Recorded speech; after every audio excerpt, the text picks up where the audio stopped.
Waktu 2017 kejadian kita tahu nih sama anak-anak, murid-murid semua tahu ini scam, kita semua tuh masih takut. Sampai dia DPU pun dia tetap mendeklarasikan bahwa dia itu nggak salah. Sampai kapanpun IF tidak akan salah gitu. Yang salah adalah murid-murid. Semuanya menjebak saya di situ. Dan waktu dia 2017 kan dia divonis 5 tahun ya kasus pemalsuan akte. 2019 entah kenapa dia bisa keluar gitu. Dia itu sampai deketin beberapa artis. Itu yang dilihat dari fotonya ya.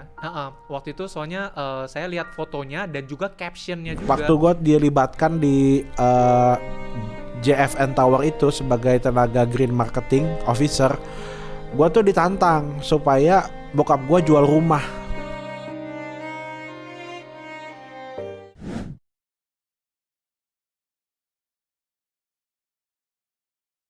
Kenapa speak up sekarang? Karena dulunya waktu 2017 kejadian kita tahu nih sama anak-anak, murid-murid semua tahu ini scam, kita semua tuh masih takut. Kita semua masih takut karena ada yang duit kita masih di dia, ada yang ya dia kan memposisikan diri sebagai orang hebat ya, dewa gitu kan. Ya kita takut kalau menentang tuh kita ngeri lah gitu kan. Tapi ketika kita tahu ya udah kita bubar, sekolahnya ini bubar. Ya kita mengikuti aja prosesnya, karena waktu 2017 itu si EF itu juga ditahan kan ya. Ditahan 5 tahun waktu itu vonisnya. Ditahan vonis 5 tahun, tapi akhirnya 2019 entah kenapa dia bisa keluar. Tapi saya juga dengar dari Ko Alex ya, bahwa kasus-kasus lain masih berjalan nih. Ada kasus sekolah palsu, kasus TPPU Jakarta, TPPU Jogja. Akhirnya 2020 ketika dia mau vonis kabur. Setelah kabur ya udah kita kayak ya udahlah, relakan aja lah ya gitu, kita move on aja deh dengan kehidupan ini. Sampai 2023 ada teman saya namanya Reza ya, dia cerita di foto dia lagi di gedung katedral lagi itu, di foto nih ada si EF nih katanya. Saya pikir waktu kita semua udah move on. Saya cuma iseng kirim ke Ko Alex, kok EF spotted, ya kirim gambar, langsung ditelepon. Saya kaget tuh, apa nih gitu kan. Rio, kamu kasih tahu saya dong, jangan mendadak katanya. Oh iya siap. Kan ada 3 hari ya waktu itu ya. Akhirnya saya minta tolong Reza juga, Res, kalau ada lagi fotoin jangan mendadak, gitu kan, kasih tahu biar bisa polisi datang. Ternyata besok udah nggak datang tuh. Akhirnya ya udah nggak ada kabar lagi. Tahu-tahu dapat kabar 2023 bulan Juli ya, 27 Juli ketangkep. Nah udah tuh pecah telur kita udah. Oh ya udah lega. Akhirnya dari situ ya kita mau speak up juga, karena metode penipuan yang dilakukan oleh CF ini tuh nggak di luar nalar gitu ya, di luar nurul. Nggak bisa diprediksi gitu. Maksudnya gimana cara orang nipu tapi di akte dia punya saham perusahaan properti high rise. Dia punya mobilnya itu bahkan dipinjemin buat cewek priwet waktu itu. Habis itu apa lagi ya? Banyak. Saya diajak naik helikopter juga gitu kan.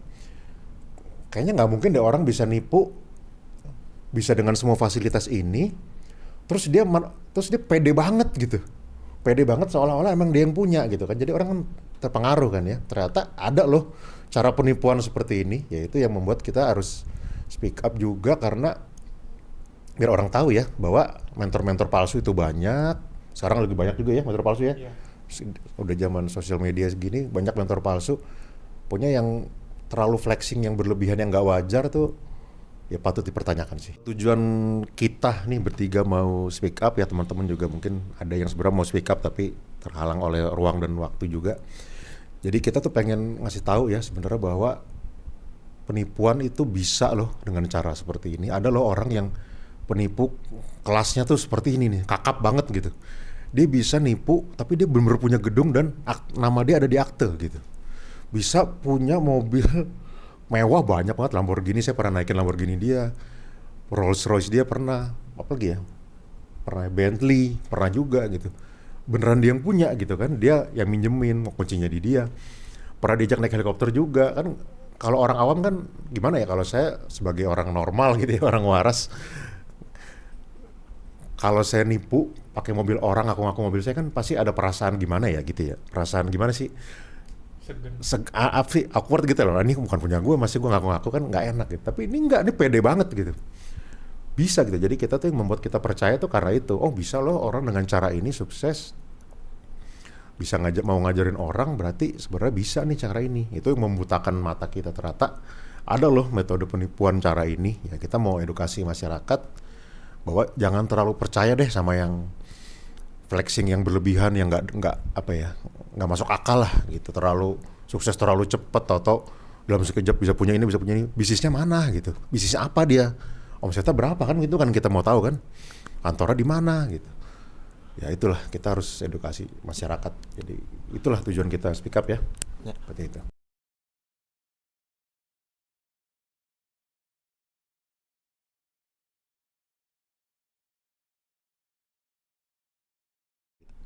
Kalau gua bisnis awal-awal tuh masuk ke sekolahnya si EF ini karena apa ya, diajak teman juga ya waktu ya, diajak teman, direferensikan oleh teman lah gitu. Karena waktu baru lulus kuliah, kita bener-bener buta, tapi kerja saya juga nggak mau gitu ya. Pengennya bisnis lah gitu ya, pengen bisnis apa sih? Karena saya dulu lulusan teknik sipil, jadinya boleh deh kita coba bikin kontraktor gitu ya. Diiming-imingnya kan si EF ini bisa, kalau bisa kerja sama, bisa apa sih? Bisa jadi murid yang teladan buat dia. Kita bisa dikasih project. Nah itu juga kan iming-imingnya dia tuh ya. Iming-iming dia bisa dikasih project. Kebetulan dia lagi bangun gedungan waktu itu kan, oh ini boleh nih katanya nih, sekaligus diajarin, dapat project, cari di mana lagi gitu kan. Jadi ya kita ikutlah gitu. Mulai 2011 saya tuh bareng Ko Alex persis, Juli 2011. Jadi masuk ke tuh barengan. Skala saya sebeda ya, tapi ya Alex sudah jauh di atas saya baru mulai itu. Oh waktu itu banget ya, 2011 tuh masih 25 juta. 20 juta bisa lah kita, anak lulus ya bisa afford lah. Setahun naik, makin lama makin naik terus tuh. 100, 150.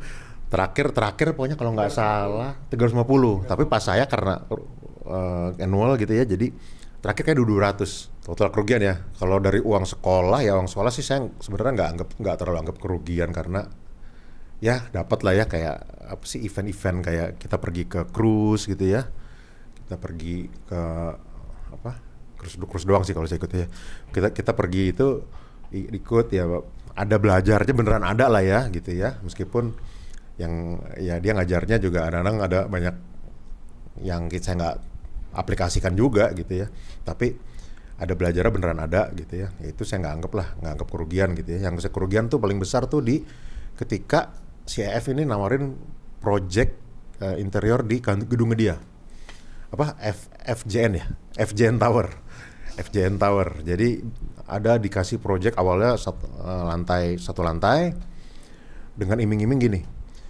kamu modalin dulu, ketika udah dimodalin nanti ketika ada penjual kamu dapat, tapi sebagai gantinya satu gedung ini akan dikasih kamu katanya. Ya good deal menurut saya ya waktu itu ya, good deal. Oke. Bikin di lantai 5 kalau nggak salah itu ya, bikin di lantai 5, luasnya 200 meter. Habis itu nggak lama minta dipindah ke lantai 2. Semua barang-barang di lantai 5 itu pindah ke lantai 2, itu kan cost-nya double kan. Dia masih menjanjikan nanti saya akan tetap bisa jualan lah, kamu akan dibagi. Oke, kita udah modal tuh lumayan besar tuh, saya sama teman saya si Reza itu. Habis itu dikasih project lantai 3 lantai lah, 4 lantai.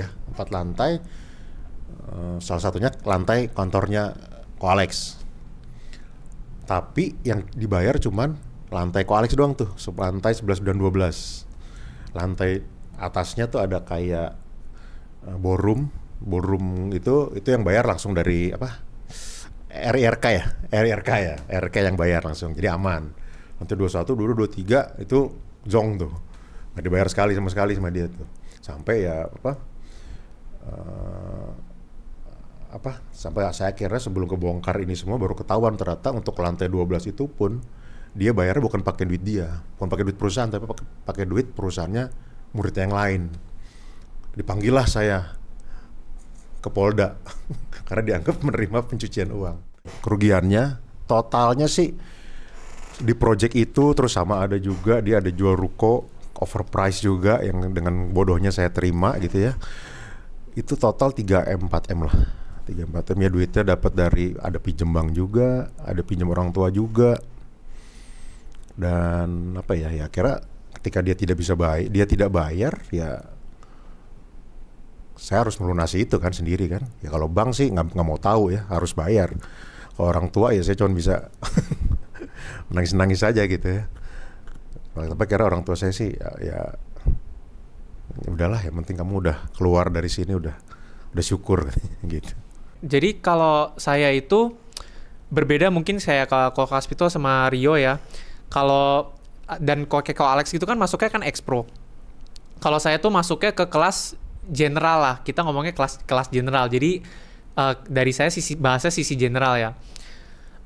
Kelas general tuh apa? Kalau kelas general tuh intinya adalah IF tuh dulunya sebenarnya adalah seorang leader di salah satu perusahaan MLM yang cukup ada nama. Jadi singkat cerita dia pakai sekolah ini untuk memperlebar jaringannya dia dengan embel-embel, gua akan ajarin lu biar jadi pengusaha ternama. Gua akan ngajarin lu biar lu bisa kayak gua. Begitu. Singkat ceritanya general tuh begitu. Terus saya itu gabung tahun 2016. Kenapa mau gabung? Karena waktu itu tuh kan saya lulus kuliah, abis lulus kuliah itu selalu kerjanya tuh kerja kantoran. Jadi kerja yang memang kerja di sebuah perusahaan sebagai seorang karyawan. Tapi dari dulu memang mimpinya tuh pengen punya usaha. Gimana sih cara jadi pengusaha? Mulainya dari mana? Tapi kan nggak ngerti apa-apa. Nggak punya koneksi. Modal minim-minim doang. Nggak ada yang ngajarin. Jadi suatu kali teman saya ini ada satu yang ngajakin, Hans mau nggak ikut komunitas? Komunitasnya ini asik loh. Terus pikir, ala ini paling MLM. Pasti mikirnya gitu kan. Enggak kan, sini tuh bener-bener komunitas isinya tuh pengusaha semua. Di situ kita boleh nanya, kita boleh berbagi pengalaman di lapangan. Kita intinya adalah kumpulan pengusaha yang bergabung di dalam sebuah komunitas. Dari saya sendiri kan kayak merasa, pas banget. Saya lagi nyari tuh yang kayak gitu-gitu tuh. Karena selama ini kalau mau jadi usaha juga mulai dari mana? Mau nanya sama siapa, nggak bisa gitu loh, karena kebetulan background keluarga juga semuanya orang kantor, nggak ada yang pengusaha gitu loh. Jadi pas pertama kali masuk berasa senang justru gara-gara apa, di situ belum tahu IF itu siapa ya, yang ngajak pun juga nggak kasih tahu IF itu siapa, IF itu background apa, kita nggak tahu karena diajakin itu adalah forum dan komunitas pengusaha. Di situ pertama kali ketemu seneng banget karena saya nanya sesuatu dijawab bukan sama IF, dijawabnya sama teman-teman yang lain. Oh kamu ini mulainya gini aja.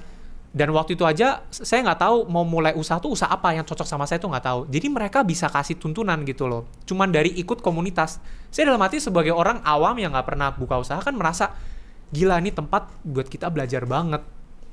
Gitu. Jadi dari situlah kenapa akhirnya ikut terus komunitas ini karena merasa ada yang nuntun sampai IF memegang dan mentahbiskan dirinya sebagai seorang mentor gitu loh. Ya awalnya kepincut gara-gara justru komunitas itu. Tapi dia pintar, dia kan kalau misalnya ngasih sesuatu tuh beda. Kalau kita sekarang lihat di sosial media banyak orang flexing terlebihan. Kalau berlebihan itu kita udah pasti kayak banyak orang kalau yang lumayan mikir ya, ini mah paling cuma cari attention doang. Kalau dia enggak, dia tuh bener-bener literally tuh dia pinter banget pelan-pelan. Dan selalu embel-embelnya adalah social entrepreneur. Wah saya ini mau membantu, lihat tuh dulu si A saya bantu begini-gini. Lihat nih si B, dulu pre-wedding saya kasih mobilnya, gurunya cuma naik Avanza. Muridnya saya kasih buat foto pre-wedding lah, buat nikah segala macem. Itu dulu sini saya bantuin naik helikopter biar usahanya terbantu. Kita pikir kayak, ih gila keren banget ya, zaman sekarang ada orang punya banyak duit mau bantu yang dia nyebut kita tuh kaum duafa, mau bantu duafa seperti kita ini. Dia selalu ngomong gitu, nekenin kalian tuh semua duafa doang, kalau nggak ada saya juga ini saya bantu. Jadi kita berpikir suatu saat gue akan dibantu kalau gue rajin gitu. Kalau gue rajin, gue nunjukin gue bisa menunjukkan kalau gue orangnya tekun, niat, disiplin, kemungkinan bisa bantu nih. Ya begitulah intinya. Gua sama-sama kayak Rio. Jadi Rio ekspor di Jakarta, gua ekspor di Bandung. Nah jadi waktu itu gue diajakin teman gereja atau teman komunitas juga lah untuk ikut komunitas bisnis, ya kan, yang didirikan sama si F ini gitu. Awalnya tuh gratis, jadi kayak istilahnya tuh kayak ya kayak kita kopdar gitu aja lah, kita kopdar sekitar 18 orang, lalu kita angkat satu topik bisnis, lalu kita bahas gitu. Nah itu kejadian kurang lebih tahun 2011-2012 lah. Di situ gua tuh baru jadi pengusaha di tahun 2009. Jadi gua dicemplungin sama abang gua sama bokap gue untuk jadi pengusaha. Gua hanya berdasarkan niat baik aja, oh ya kayaknya ini jalan yang tepat buat gua. Di tengah perjalanan gua ngerasa kesulitan, gak tahu arahnya mau kemana, gak tahu mau seperti apa. Ditawarin sama teman gua untuk ikut komunitas bisnis, gua langsung semangat karena ada yang bisa nolongin gua. Gitu, itu satu. Lalu dia muncul itu kayak seperti figur titisan dewa, tau gak sih? Jadi bahasannya spiritual, ya kan? Bahasannya seperti seolah penuh dengan nilai-nilai yang ilahi kayak gitu. Ternyata semakin kita percaya, semakin kita diinjak-injak, ditekan, diintimidasi, diomongin aneh-aneh gitu. Bahkan orang tua kita sendiri nggak pernah ngomong kayak gitu sama kita, kayak gitu. Nah, mungkin emang cara seperti itu yang dia pakai untuk dia dapat pengikut gitu. Nah, tapi ini salahnya karena merasa tidak ada mentor, akhirnya ya udahlah ikut aja. Nah, akhirnya muncullah di situ istilah uang sekolah. Jadi uang sekolahnya itu sekolahnya kayak apa? Sekolahnya itu seperti private coach gitu. Kita dibimbing, dimentoring untuk bisnis kita pribadi. Begitu, gimana strategi bisnisnya ke depan supaya bisnis ini bisa leverage, dan itu dituntun satu persatu dan secara privat gitu, 4 mata gitu. Nah, gue tuh dapat kebagian awalnya gue mau ngejar yang 50 juta uang sekolahnya.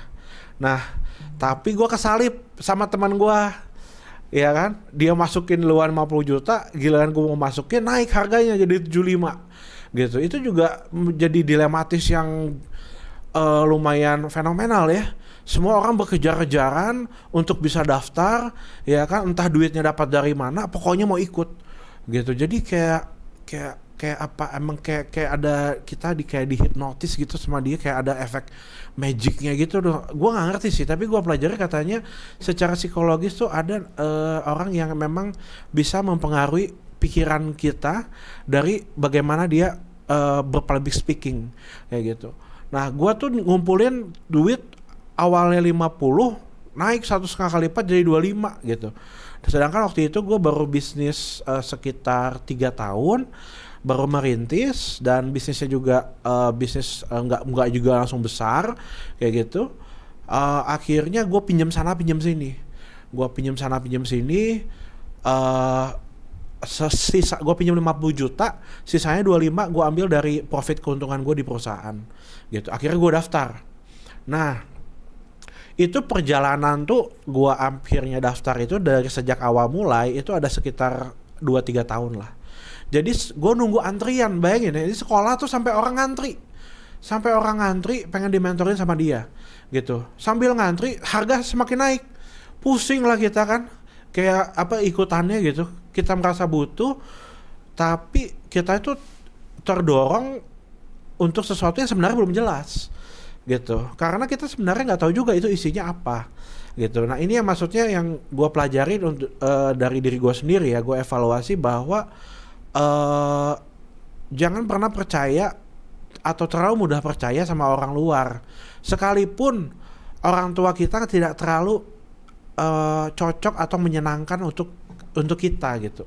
Jadi yang gue alami itu dia seperti mau mengambil figur bapak dari diri kita, karena rata-rata yang ikut di komunitas ini itu adalah mereka yang melanjutkan bisnis keluarga, atau bapaknya pengusaha, dia mau buat bisnis baru tapi sama-sama pengusaha gitu. Dan ada kalanya ada konflik antara bapak dengan anak, ada beda pola pikir antara bapak dengan anak, ya wajar, beda usia, beda generasi gitu. Nah, dia mengambil titik lemah itu gitu, sehingga seperti dialah bapaknya, dikait-kaitkanlah dengan Robert Kiyosaki Rich Dad Poor Dad, misalkan kayak gitu.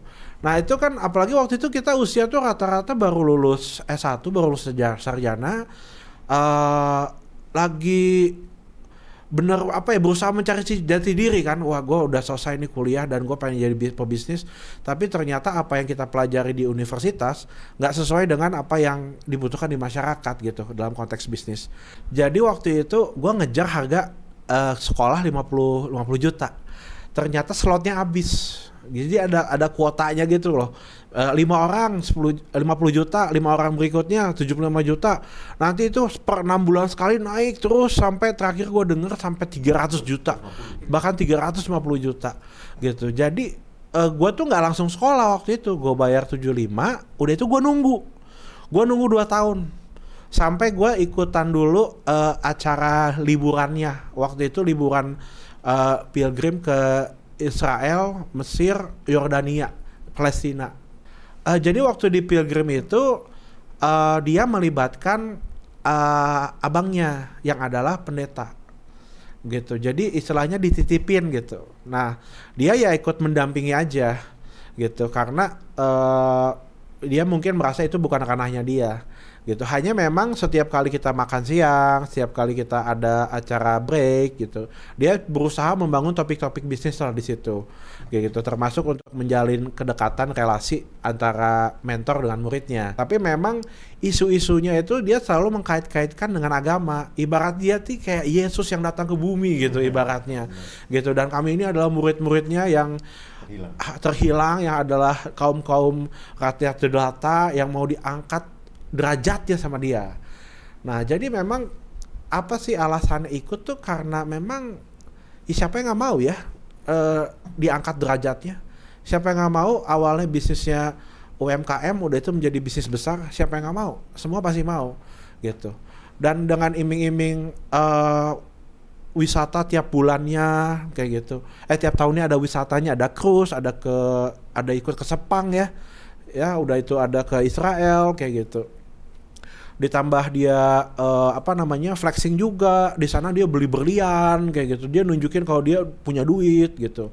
Ternyata dia minjem kartu kredit muridnya gitu loh, mau beli berlian tujuannya buat show off gitu, ternyata minjem karena kartu kreditnya di reject semua waktu di Israel gitu. Dan ternyata dia nawarin biaya itu $3,000 untuk wisata ke Israel.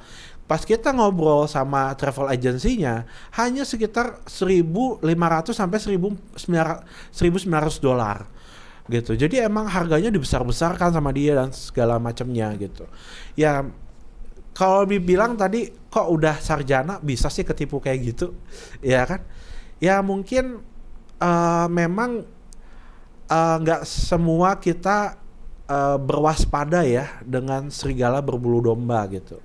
Oleh karena dia memasukkan sisipan-sisipan ayat-ayat suci, kita jadi mudah percaya. Sebenarnya itu sih, karena wah iya benar juga ya. Dia kayak seolah dia kayak bisa ngerti apa isi kitab suci gitu. Dan ada orang yang seperti itu ternyata pebisnis juga gitu kan. Dan memang kan berdasarkan survei, kalau mau orang tuh paling percaya sama orang yang banyak bicara soal agama gitu. Dan ya ini yang perlu kita tahu, bahwa kita harus berhati-hati gitu di kemudian hari kalau ada orang bahas-bahas soal agama, udah itu dikait-kaitkan dengan bisnis, jangan-jangan ujungnya pencucian uang gitu. Tapi dari 1-2 tahun sebelumnya kita disuruh deposit gitu. Jadi gua bayar 75 juta nih di depan. Nah, baru gua mau ikutan lecture entertainment-nya itu yang ke Israel $3,000. Nah gue bayar lagi $3,000 deposit pakai uang dolar yang baru semuanya, ya kan? Itu 1 tahun sebelumnya loh. Nah setelahnya sudah berjalan 1 tahun, lalu kita liburan ke sana, dibalikin duitnya $3,000, tapi dengan kondisi yang ala kadarnya. Dalam artian juga ya kalau lu main di dolar juga harus tahu dong kalau dolar fisik itu harus bagus semua. Jangan juga dolar yang udah lecek-lecek yang lu balikin hanya sekedar nilainya sama. Emangnya lu hidup di Amerika Serikat, lu hidup di Indonesia, lu tukar dolar harus kondisi fisiknya baik kan gitu. Nah kondisi fisiknya berantakan banget waktu itu. Udah kayak gitu, buat apa sih kita harus deposit lagi $3.000? Padahal kita udah bayar di depan 75 katanya termasuk dengan wisata itu gitu. Dan pasti kan dimainin lagi duitnya sama dia, $3.000. Ada ikut sekitar 20 orang, ada 20 orang. 3.000 kali 20 itu udah berapa? Dan itu selama 1 tahun anggaplah dia depositokan 6% per tahun. Itu udah berapa duitnya di situ? Gitu loh. Hanya ketika kita mau coba untuk kritis, kita tuh langsung dimatiin sama dia. Gitu loh. Udah langsung diinjak, langsung diomongin, langsung diintimidasi. Kesannya kita kayak pemberontak. Gitu loh. Jadi emang apa ya? Kalau di sana lu berani speak up aja ya, udah lu langsung dipojokin deh. Langsung jadi dianggap pengkhianat gitu. Ini bibit-bibit pemberontak nih semuanya kayak gitu. Langsung digituin. Akhirnya karena kita nih masih muda ya udahlah, siapalah aku kan gitu. Pengen niatnya belajar ya udah jalanin aja gitu. Ya padahal sih sebenarnya kita sedang apa ya istilahnya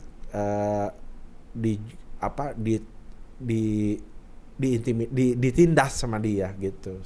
Sebenarnya kayak ngomongnya kadang-kadang bercandaan sih. Tapi itu teh kasar gitu loh. Bercandaan tapi kasar. Misalkan nafsu lu aja gede tapi lu misalkan dikaitkan dengan lu pengen punya mimpi besar tapi kurang skill misalkan kayak gitu.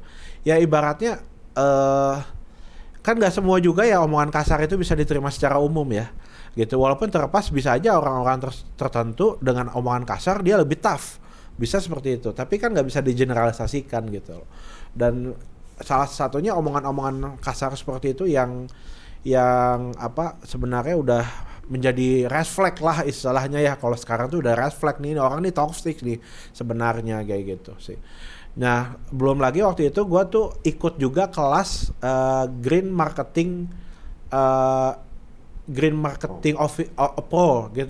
Marketing Pro. Jadi dia punya FJN Tower, dia nyari tenaga pemasaran, tenaga marketing itu dari murid-muridnya gitu. Jadi kita semua ditantang kalau mau kapasitas lu diperbesar, lu harus berani jualan barang luxury gitu. Ini tower, Green Tower luxury, kita akan benchmark kita itu adalah SCBD ya kan. Ini adalah segitiga emas yang akan berkembang di kemudian hari kayak gitu. Gua tuh dari Bandung ke Jakarta seminggu 2 kali loh, naik mobil, kadang sampai kecapean tidur di jalan. Gue ikutin, gue tungguin kapan lo ngajarin gue kan gitu. Kok di sini hanya kayak suruh jaga kantor marketing kan gitu.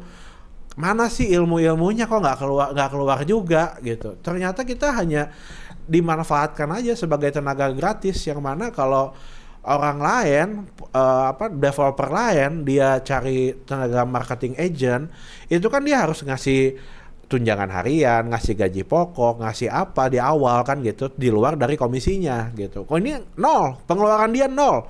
Kita terus yang harus diperas kayak gitu. Jadi ya memang modal semangat aja untuk jadi bisa survive jadi pengusaha tuh nggak cukup sih gitu. Kita harus benar-benar kritis, bahkan terkadang kita harus berani agak-agak skeptis sama orang gitu. Ada kalanya ini skeptis positif kali ya kayak gitu, supaya kita nggak ditipu gitu. Kalau gue sih waktu itu gini ceritanya, awal-awal kan ya gue tuh ya itu ya baru lulus, pengen belajar sama dia, sama EF ini.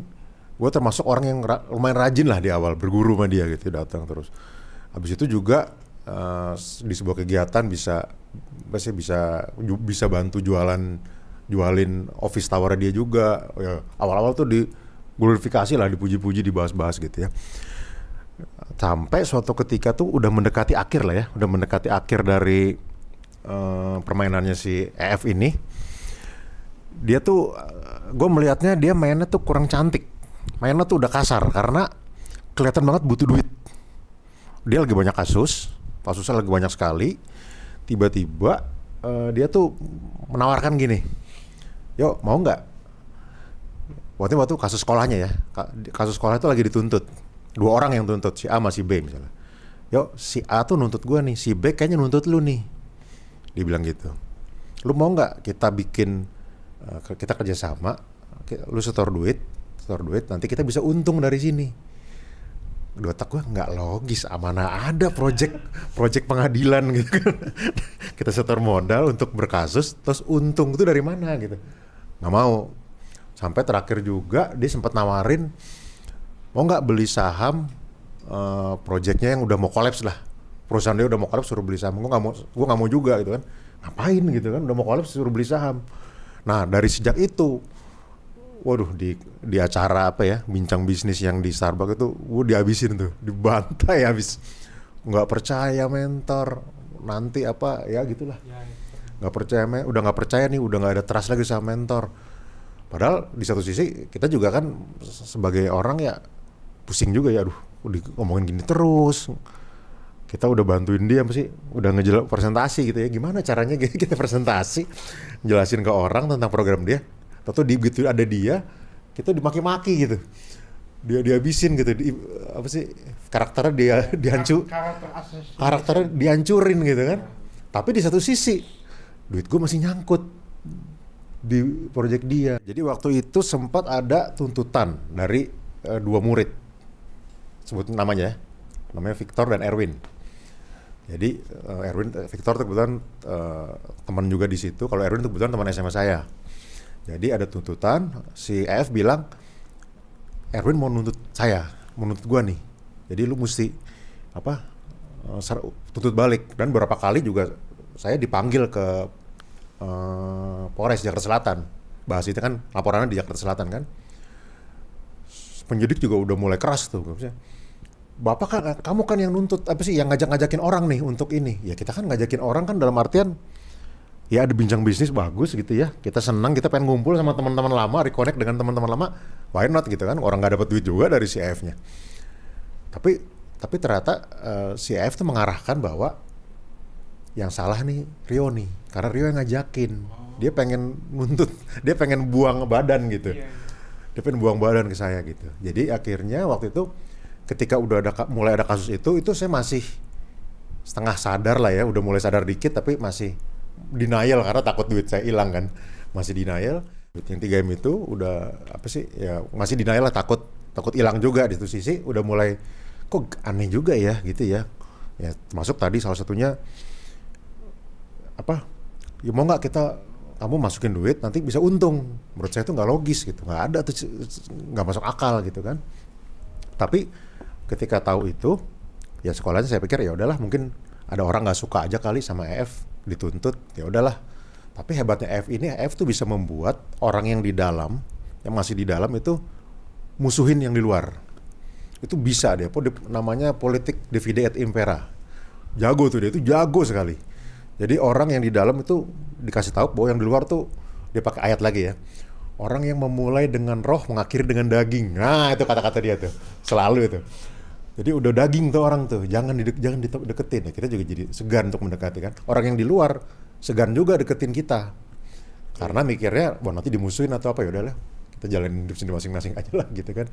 Nah, mulai kasusnya itu sebenarnya bukan kasus sekolah. Dia ada kasus itu ya, yang di Bandung ya, kasus Kondotel. Kasus Kondotel. Akhirnya si EF ini masuk ke penjara. Saya dikasih tahu, saya dapat kabar itu dari asistennya dia lah, yang kemarin kata Ko Alex, asistennya yang ditilap 5 jutanya itu. Saya tahu dari dia tuh. Saya tahu dari si orang ini bilang, ya Pak hampir kesebut. Si EF udah di dalam. Si EF udah di dalam nih, ya. Di dalam. Oh gitu ya. Di satu sisi saya happy, agak lega juga. Nggak ketemu dia, lumayan juga nih, senang juga nih kan. Tapi di satu sisi, aduh duit gue gimana nih gitu kan. Di satu sisi mau membela, tapi tiba-tiba muncul panggilan polisi ke saya. Isinya saya udah menggelapan duit sekitar hampir 1M. Dipanggil kasus penggelapan. Saya bingung kan, saya tanya dia waktu dia masih bisa WA-an tuh. Waktu dia hilang itu, dia ngakunya nemenin ibunya berobat. Tapi saya masih bisa WA sama dia, berarti kan di dalam dia masih bisa WA tuh ya. Pak bisa ketemu nggak? Saya mau tahu nih apaan gitu kan. Dia bilang, kamu jangan sampai terjebak. Dia kasih tahu nih, cara ngomongnya gini. Ngomongnya gini, nanti kalau kamu dipanggil ngomong gini. Tapi kan akhirnya saya tanya ke penyidiknya gitu kan. Ini kasus apa ya Pak ya? Gitu kan. Itu ternyata kasus dari perusahaan salah satu teman di Jogja, duitnya digelapin untuk bayar bayar proyek saya, salah satu proyek saya yang di FJN Tower. Jadi dia bayar proyeknya FJN Tower pakai duit perusahaan Jogja, kan namanya pencucian uang tuh kan. Saya dipanggil gitu ya, jadi untung saya datang ke penyidik, nah itu dibongkar tuh, ini Pak gini. Apa sih duitnya tuh dari sini gitu kan. Ya saya mulai bingung kan, ini gimana ya, maksudnya dia kan ngajarin selama ini ke kita pembukuan harus rapi ya, jadi harus ada ini. Kalau dia ngelesnya gini dulu waktu itu, ini bukan pakai duit perusahaan Jogja tapi hanya minjam kata dia. Tapi kalau minjam kenapa yang punya perusahaan Jogja nuntut gitu kan. Nah itu kan mulai kebongkar satu persatu gitu ya. Sampai akhirnya saya beranikan diri ketemu sama orang yang sudah di luar. Yang berkasus sama dia. Si Jo itu ya. Jo, ketemu yuk, gue pengen tahu apa sih cerita sebenarnya gimana sih. Akhirnya dia ketemu, dia kasih lihat bukti-buktinya. Ini nih duitnya tinggal sisa segini nih, dari segini tinggal sisa segini, duit perusahaan dipakai sama dia. Loh, kok bisa dia yang keluarin duitnya? Karena ternyata ada surat kuasa dia bisa ngeluarin duit gitu kan. Jadi wah, ini mentor gua ngaco nih gitu kan. langsung mikir gitu kan. Ya bisa, akhirnya setelah itu ya saya mulai berbalik. Tapi waktu itu keuntungannya adalah karena saya masih dianggapnya di dalam sekolah ini, saya bisa pengaruhin orang-orang yang masih di dalam, termasuk Hans juga itu ya. Saya datengin, kasih tahu nih kayaknya nggak bener nih. Nah syukurnya ya, puji Tuhan 95% lah percaya. Ya mungkin mereka juga udah ngerasain lah ya, pasti ya ngerasain ada yang janggal sama orang ini. Ditambah saya kasih bukti, mereka percaya. Ya ada sih yang nggak percaya, masih ada. Saya pernah lihat juga nih surat pinjaman dari, karena kan Alex juga cerita ya, Alex cerita bahwa dia funding 25 miliar gitu kan. 25 miliar disetor ke EF. Saya lihat tuh surat pinjamannya tuh, saya pernah lihat tuh pinjamannya bahwa EF meminjam kepada perusahaannya Pak Alex gitu kan. Tapi di rekening orang itu nggak ada. Padahal dia selalu ngomongin tuh, dia selalu ngomong gini, selalu ngomong ke saya ya, si Jo kurang ajar katanya. Alex udah kasih 25 miliar tapi digelapin. Dia ngomong gitu. Nah pas saya lihat rekening koran 25 miliar, ada nggak 25 miliar? Nggak ada. Terus dipakai untuk keluar duit banyak lah. Ada salah satu ternyata dipakai untuk membayarkan dia manggil Bon Jovi ke gedungnya, beli mobil apa gitu. Sisa kalau nggak salah ini tinggal 7 juta kan, kebangetan ya, dari berapa puluh miliar tinggal 7 juta. Itu kan gila gitu. Aduh, ini ternyata bener dugaan saya gitu kan, nggak bener nih. Ya lihat rekening koran, lihat bukti-bukti emailnya gitu kan, ada lah. Saya bilang tuh orang sejahat apapun asal dia bisa menjaga beberapa orang loyal, itu dia masih bisa ada yang jagain. Tapi dia kayaknya enggak, bukan tipe yang seperti itu. Jadi 5% itu ya mungkin kalau saya lihat ya 5% itu orang-orang yang nggak terlalu banyak urusan bisnis lah sama EF. Nggak terlalu banyak urusan bisnis, jadinya ya melihat ya udah kah, dia cuma bilang gini waktu itu, ya kan mentor juga bisa manusia, bisa salah, buktinya dibantuin kok, ya kan emang dia oke deh nggak setor modal, tapi kan dia ngebantuin perusahaannya sampai jalan kayak gitu. Orang itu contohnya ya.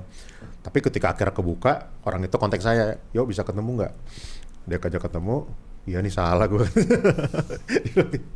Gue bilang kan, ya kalau itu kan ya kok lihat sendiri lah, ini kan jahat sekali gitu yang dia lakukan gitu kan, jahat sekali. Masa orang yang di luar udah ditipu, pengen dihabisin sama yang di dalam harus dibenturin supaya si orang yang di dalam menuntut yang di luar gitu, supaya yang luar berhenti memanfaatkan uang yang orang yang di dalam. Kan itu jahat sekali, saya bilang gitu. Ya, dia baru sadar itu. Oh iya, itu detik-detik terakhir tuh udah kebongkar semua. Kita kan dituntut untuk selalu ngikutin apa yang dia minta. misalnya Senin, Rabu, Jumat, Sabtu, Minggu itu udah kesita semua kan, ada ikut kelas, komunitas, ntar dia suruh apalah, inilah, itulah, capek. Tapi waktu itu kasusnya saya belum nyampe setahun. Ini 5 tahun, dalam hati kayak gila 5 tahun kayak gitu. Dan waktu pertama kali dia nge-reveal semua itu, perasaan saya cuman kayak satu relief, tapi shock, tapi dalam hati kayak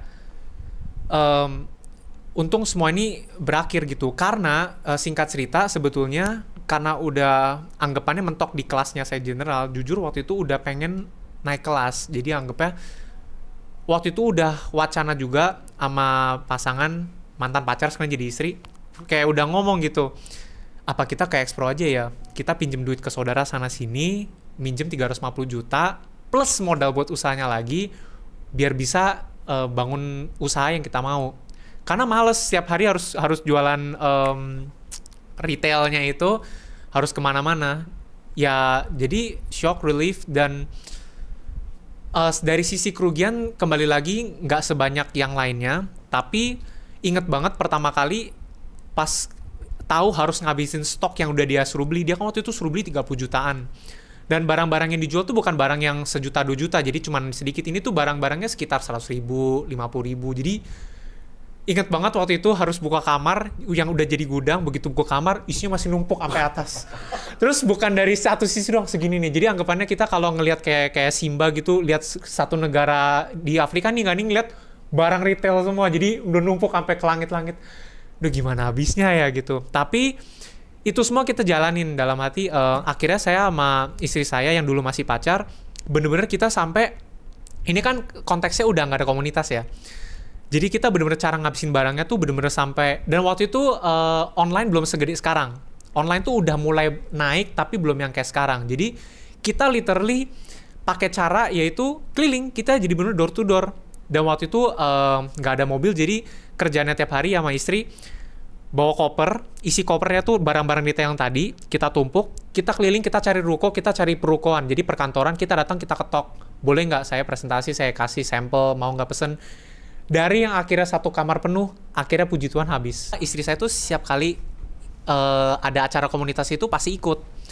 Hebatnya istri saya tuh dia bisa tahu kalau IF itu adalah orang yang gak bener, justru bukan karena flexingannya dia, bukan karena dia ngomong dia social entrepreneur, bukan karena dia, intinya bukan karena apa yang dia omongin, tapi justru dari dua, body language dia sama tatapan mata. Dia bisa nilai dari itu semua, dan itu dari awal ikut itu, karena kita dibenturin terus, kita pas lagi di komunitasnya tuh nggak pernah berantem, karena yaudah diem aja, masa berantem di depan umum kan nggak mungkin kan. Tapi justru kita mulai selalu argumen tuh di parkiran.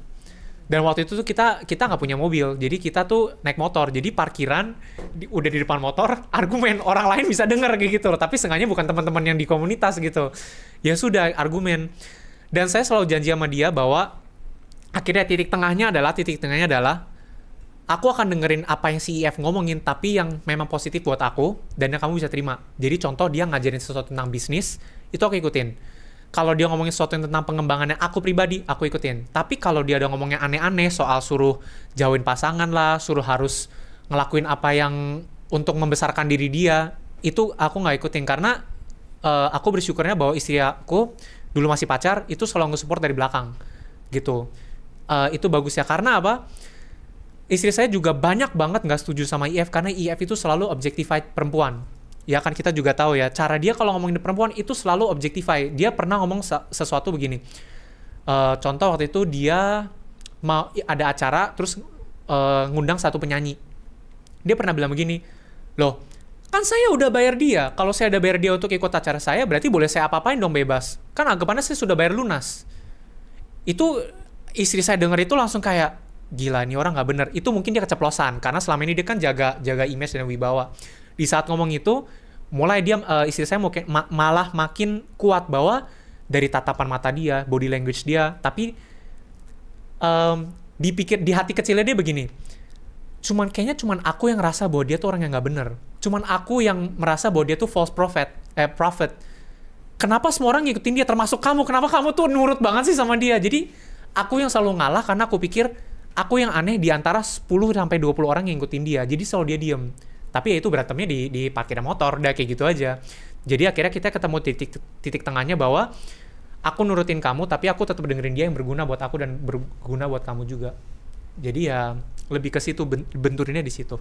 Ketika udah kebongkar ya, itu kayaknya barengan juga sih. Jadi kayak mungkin kayak Tuhan bukakan semuanya gitu ya. Di satu sisi waktu project yang bareng project yang di FJN Tower itu kan saya berpartner ya sama satu orang.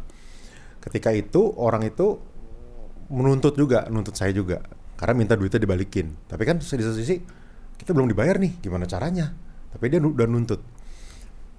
Itu ya pasti kan jadi satu masalah tersendiri ya. Udah gitu ya seperti tadi ya, vendor kan pasti kan ngejar kan, ini dibayar dong gitu kan. Ditambah ya pinjaman dari bank juga diminta. Sampai akhir itu si EF itu nggak bisa bayar. Akhirnya saya bayar tuh pakai profit dari project yang lain, project yang di luar ya, project di luar EF. Kira saya dapat, saya bisa pelan-pelan lunasin lah. Ya ada pinjaman juga. Akhirnya bisa beresin mereka, tapi ya mungkin utang jadi apa ya, secara nggak langsung saya udah utang ke orang tua juga. Saya ada, jadi kayak apa ya istilahnya, project-project yang lain kan yang bener-bener nih profitnya udah habis semua gitu, muntah. Jadi kerja keras bertahun-tahun tuh udah nggak ada artinya untuk melunasin utang doang gitu. Itu pun masih kurang gitu kan. Itu bikin hancur juga sih, hidup saya hancur juga sih waktu itu ya. Di satu sisi lega karena emang udah kebongkar nih, udah bagus lah. Tapi di satu sisi ya ngeberesinnya itu parah juga gitu, berdarah-darah juga. Ya hubungan saya ke teman-teman juga kan, saya kan senang ngajak-ngajakin orang ya. Kalau saya kan emang senang ngumpul gitu ya. Yuk ikut yuk komunitas yuk. Ikut yuk komunitas, ngumpul yuk, ngobrol-ngobrol gitu kan. Ada guru bagus gitu. Di satu sisi mereka, ketika saya mencoba reconnect kembali dengan mereka bilangnya, kita tuh dulu jauhin lu loh. Mereka ngomong gitu. Lalu teman-teman lumayan deket juga gitu ya. Kita tuh jauhin, kita takut. Pertama takut diajakin terus, oke. Pertama, kedua takut kalau kita kontra sama lu musuhin kita. Jadi mendingan udah nggak mau terlalu dekat, jaga jarak aja. Itu banyak sekali ngomong kayak gitu. Di satu sisi malu kan ya. Di satu sisi kita malu, ya kita dulu hubungan baik sama mereka, tapi akhirnya mereka jadi menjauhi dan ternyata kalau menjauhi ternyata benar ya nggak apa-apa gitu. Tapi ternyata salah kan gimana ya, malunya tuh luar biasa gitu. Dan yang paling parah ya sama keluarga, sama istri juga mungkin mirip-mirip lah sama kayak Hans tadi cerita ya. Ya istri saya dibilangin, istri kamu tuh pegawai, nggak bisa mendukung kamu gitu ya, nggak bisa mendukung kamu. Kalau nggak kerja bareng, kalau nggak jadi pengusaha juga nggak bisa jalan bareng gitu kan. Habis itu ya itu ribut ya, kayak ketika selesai itu pun ya kita masih percikan emosi itu masih besar gitu ya. Tapi yang baik sih luar biasa sih papa mama saya itu luar biasa gitu ya. Jadi ketika saya kerugian segitu banyak ya papa saya juga menanggungnya gitu, bantu menanggungnya. Papa saya tuh nggak ada satupun nyalain saya gitu ya. Tapi dia cuma ngomong, ya udahlah yang penting kamu udah lepas dari setan, dia bilang gitu. Itu udah cukup buat papa. Waduh, itu saya dengar gitu kan. Kalau saya ya menangis juga, sedih juga, tapi bersalah gitu. Gimana saya membayar rasa ini gitu kepada papa gitu, kepada papa mama. Udah kok ada orang tua sebaik ini ya gitu. Sedihnya itu ya nih kalau diceritain berkaca-kaca lagi nih. Sampai mereka nggak nuntut sama sekali, ya udahlah. Habis itu ini saya bilang, saya bikin hitungan gitu, ini utangnya segini ya. Udah angusin aja nggak apa-apa. Yang penting kamu udah mulai yang baru aja. Kalau bisa balikin, kalau enggak juga nggak apa-apa. Waduh, itu sedih banget deh rasanya. Sampai akhirnya sampai saya malunya ya, sampai malu banget gitu ya, sampai harus saya ke psikiater juga lah, dikasih obat. Saking terganggu lah mental saya, emosi saya itu terganggu banget.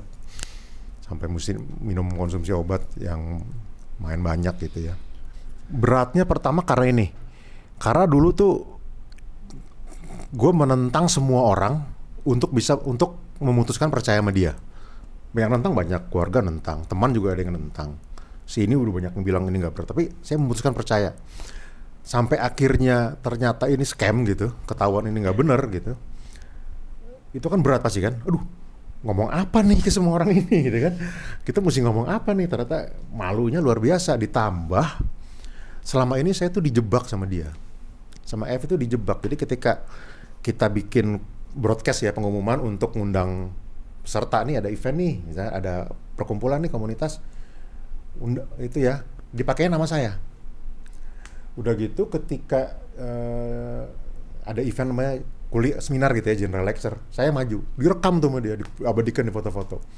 Lalu ketika sidang pra-peradilan sekolah, kasus sekolah ini, lawyernya tuh nunjuk-nunjuk saya. Loh kan Pak Rio yang ngajak, kenapa bukan Pak Rio yang masuk? Waduh ternyata selama ini cuman dijadiin tumbal aja nih. Tapi syukurnya teman-teman saya udah tahu kebenarannya semua dan kontra sama si EF. Jadi akhirnya mereka semua bersaksi kan. Yang ngajakin tuh EF, yang mempengaruhin EF, ya gitulah. Jadi akhirnya saya selamat gitu. Dia emang EF triknya gitu. Jadi dari kita masih berkawan pun, kita masih bareng pun, dia udah siapin jebakan supaya kalau kenapa-napa dia terjadi, dia punya tumbal nih. Itu strategi. Sejahat itulah dia. Cuman yang paling sedih ya, ini yang paling sedih yang pernah saya alami ya gitu. Saya tuh kan care dengan teman-teman yang udah saya ajakin gitu, kira masuk ke kelas jenderal, saya care gitu lah, saya anggap adik-adik saya gitu lah. Ada satu orang, saya sebutnya nama Daniel, dia itu masuk di batch terakhir, waktu masih 300 atau 350 ya? 350 ya? Udah 350 udah terakhir dia, 350. Dia masukin, saya waktu masih mikir, ya udahlah, masih nggak apa-apa gitu kan. Akhirnya ketahuan scam itu, orang yang pertama saya hubungin dia. Saya telepon, telepon WA ya? WA kan, Nil, lu udah setor belum? Udah kok, 3 hari yang lalu. Lemes gue langsung.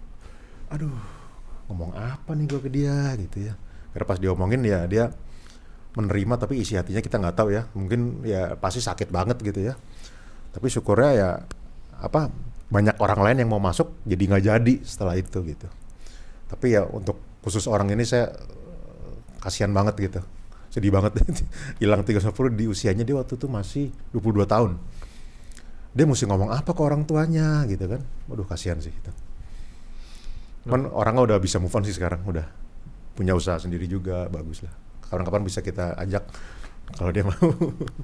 Itu yang termasuk yang paling nyesek di saya tuh. Jadi setelah semua ini terbongkar gitu ya, dengan tahu kebenarannya seperti apa, jujur gue sangat shock karena begitu banyak anak muda yang terlibat di dalamnya begitu, dan mereka juga sedang orang-orang muda yang lagi mencari jati diri, mencari figur yang bisa mereka teladani gitu. Jadi buat gue memang ini mungkin ya orang bisa nganggap yang namanya hidup kadang ada naik ada turunnya ya kan, ya dijalani aja gitu. Tapi kan satu sisi juga kita bisa belajar dari pengalaman orang lain ya, kita bisa belajar pengalaman orang lain ya. Gue sih berharap dengan apa yang di-sharein di sini oleh kami bertiga, teman-teman di luar sana bisa lebih berhati-hati untuk dengan dengan ajakan orang-orang yang baru dikenal seperti itu gitu. Dan gue sih berharap dengan adanya terobosan atau misalkan bentuk tindakan berani dari Ko Alex itu bisa, dan juga teman-teman semuanya yang terlibat di sekolah bisnis palsu ini bisa sama-sama support bareng gitu ya, supaya orang-orang di luar sana yang masih muda juga khususnya, atau yang bisa lebih muda dari kami, nggak tertipu dengan, dan juga nggak terbuai dengan flexing yang diberikan seperti itu. Kita boleh aja kita punya mimpi, boleh aja kita punya angan-angan, tapi jangan juga kita menjadi lupa diri gitu ketika kita mengejar ke arah sana kayak gitu. Dan karena gue sendiri ngalamin, gue dibenturin sama orang tua sendiri gitu, khususnya sama bokap gue. Waktu gue dilibatkan di JFN Tower itu sebagai tenaga green marketing officer, gue tuh ditantang supaya bokap gue jual rumah gitu. Gue ditantang tawarin ke bokap lo, jual rumah, beli office tower di sini, pakai uang hasil jual rumahnya. Ya namanya kan gue kan masih muda ya, dan karena udah ada rasa percaya, ya udah gue ikutin lah, gue praktekin. Marah besar itu bokap gue, gitu, marah besar gitu. Waktu itu gue nggak berpikir terlalu panjang. Yang namanya rumah itu kan sifatnya privat ya. Yang namanya rumah itu sifatnya sangat personal untuk masing-masing orang kan gitu. Nah dia berani rumah yang disuruh untuk dijual kayak gitu. Itu gue berantem besar sama bokap gue, dan bokap gue juga kecewa ya. Kenapa anak gue ini malah lebih percaya orang luar dibanding percaya bapaknya sendiri gitu kan. Dan gue nggak denger perasaan bokap gue kayak gitu, gue sedih juga gitu ya.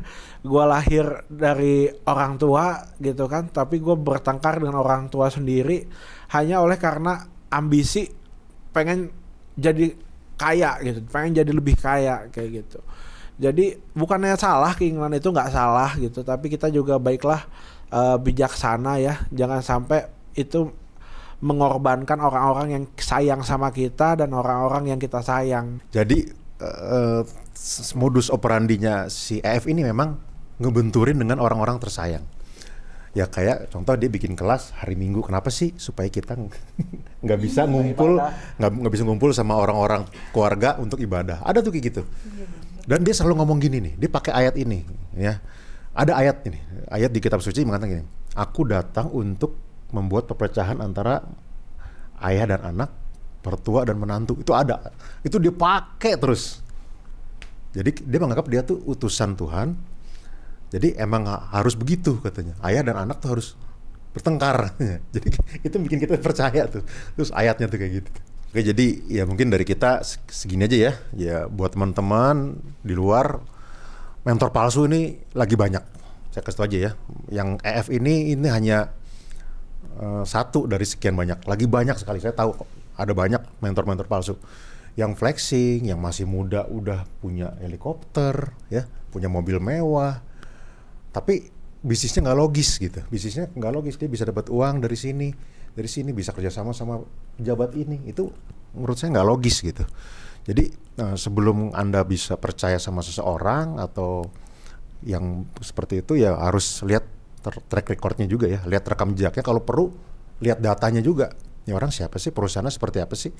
Kan misalnya dia perusahaannya terdaftar di Bursa Efek, kan kita bisa trace tuh. Oh bener nggak sih dia megang sahamnya? Kalau misalnya ya di perusahaannya dia nggak jelas, kantornya di mana, toto punya helikopter aja, itu ya harus dipertanyakan sih. Ya ini mungkin pelajaran buat kita semua ya. Kedepannya juga jangan sampai ada yang kejadian seperti ini lagi ya. Kita berantas lah mentor-mentor palsu ini. Kita penjarakan, kita miskinkan. Kalau bisa jangan keluar-keluar lagi. Untuk Pak EF, semoga Anda ditahan selama-lamanya. Jadi waktu itu ada satu bukan fun fact ya, apa istilahnya, fakta yang mengerikan sih sebenarnya ya. Yeah. Mengerikan. Jadi orang ini tuh kalau saya boleh bilang ya, punya gangguan kejiwaan juga. Kalau kita boleh sebut psikopat. Delusi juga, psikopat juga, halusinasi juga. Jadi ketika dia di penjara waktu itu kan 2017 dia di penjara ya. Ini saya cuma dengar ya, saya nggak dengar langsung dari mulut dia. Ada yang dengar yang pernah jenguk dia, mungkin dia selalu memposisikan dirinya dia tuh seperti Tuhan Yesus yang dikorbankan muridnya, dia tuh dizolimi. Ya dia tuh punya yang salah tuh muridnya, dia nggak pernah salah. Dia tuh nggak bisa tahu kalau dia tuh berbuat kejahatan gitu. Bagi dia tuh benar aja gitu. Betul. Itu yang paling ngeri kan sebenarnya kan. Waktu itu pas dia udah DPO aja, dia sempat bilang, dan ini dengar dari salah satu yang dengar langsung dari IF, dia bilang sampai dia DPO pun dia tetap mendeklarasikan bahwa dia itu nggak salah. Sampai kapanpun IF tidak akan salah gitu. Yang salah adalah murid-murid. Muridnya tuh Yudas katanya, dia bilang gitu. Dia Yudas banyak 50 Yudasnya. Dia itulah ngeri sih. Dan waktu di 2017 kan dia divonis 5 tahun ya kasus pemalsuan akte. 2019 entah kenapa dia bisa keluar gitu. Dan infonya yang saya dengar, saya pernah lihat fotonya juga sih, dia masih bikin kelas dan masih ada yang daftar. Itu serem banget sih. Iya. Dia benar-benar orang kalau udah hati-hati banget lah ya gitu ya. Dan hebatnya dia waktu dia udah DPO, dia bikin kelas baru. Dan dia kan harus ada modus lagi kan gimana caranya biar dapat uang mungkin untuk bayar siapapun juga yang dia mau bayar. Dia itu sampai deketin beberapa artis. Itu yang dilihat dari fotonya ya. Waktu itu soalnya saya lihat fotonya dan juga captionnya juga foto sama artis. Dan dia bilang kayak dia tuh mau anggapannya dia mau nge-mentorin artis ini biar bisa bangun usahanya dia.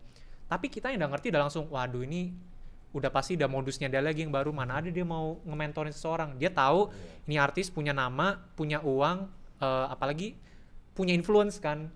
Dia pasti berpikir bahwa ini orang bisa nge-influence IF untuk nge-influence lebih banyak lagi dan bikin kelas-kelas baru lagi. Ini pelajaran juga buat teman-teman.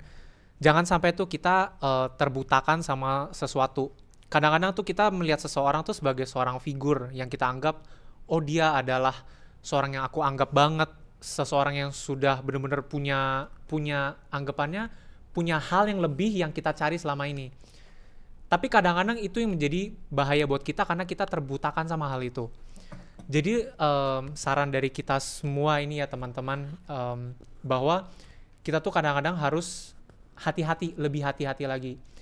Karena seseorang kadang-kadang itu tidak sesuai apa yang kita lihat di luar.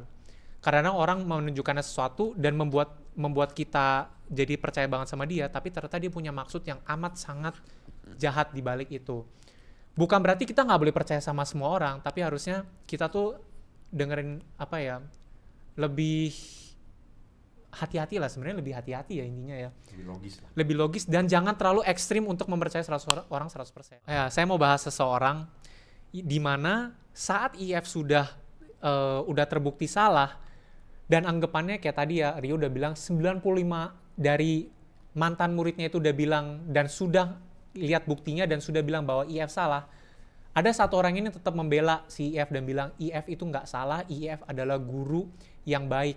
Dia sampai pernah tulis di status di sosial media, dia bilang begini, saya sangat sedih. Ini bukan kalimat quotes-nya ya, bener-bener nggak. Ini seingat saya dia intinya ngomong bahwa dia sedih bahwa guru yang sudah membesarkan murid-muridnya akhirnya harus dihianati dan gurunya sekarang diinjek-injek. Menurut saya itu adalah sebuah hati yang sudah buta dan dia tuh bener-bener sudah bela 100% dan dia tuh udah nggak mau lihat sekelilingnya.